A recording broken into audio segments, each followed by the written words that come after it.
Bonjour, sejam bem-vindas e bem-vindos ao meu canal. Meu nome é Jenny Dauvergne, eu sou francesa e professora de francês há mais de 15 anos e hoje vamos continuar na nossa série Turbinar o seu francês e vamos estudar umas palavras relacionadas ao mundo do trabalho. Vamos começar com os verbos embaucher e employer. Embaucher é contratar, employer é empregar. Un emploi, emprego. En français, emploi est un substantif masculin. Un emploi, l'emploi. Licencier é demitir alguém do trabalho. Licencier. J'ai été licencié, par exemple. Se uma mulher que fala, j'ai été licencié, e no final. O e sendo a marcado feminino. J'ai été licencié pour une femme, j'ai été licencié pour un homme. A pronúncia é a mesma. Mas tem vezes que é você que pede as contas, não quer mais e vai embora. E aí o verbo démissionner. Je démissionne, eu me demito, eu renuncio. No passado, j'ai démissionné.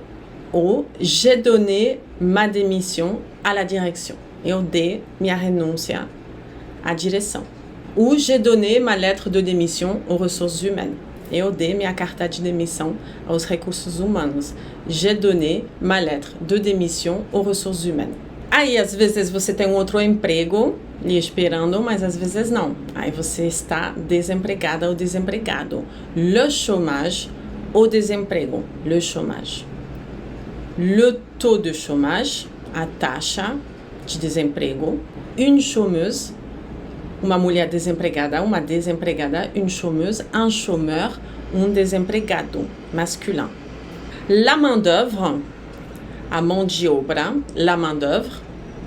La sous-traitance, muito importante, terceirização. Não é terceirização em francês, não. A terceirização, c'est la sous-traitance. Você subtrata o assunto. Sous-traiter, terceirizar. La sous-traitance, a terceirização. La sous-traitance apporte des conditions précaires de travail. Ou la sous-traitance provoque une flexibilisation du travail. Le syndicat, o sindicato. La grève, você tem que saber dentro do seu vocabulário. La grève, que é fácil porque se parecer com o português, né? Na França tem muita greve, muita manifestação, muita reivindicação.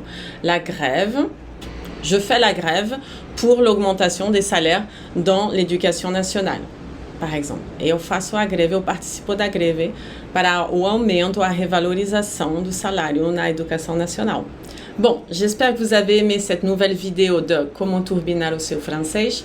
Não esqueçam de deixar seu joinha e de se inscrever no canal caso tenham gostado. Et on se voit très bientôt pour de nouvelles vidéos. Bisous, à bientôt.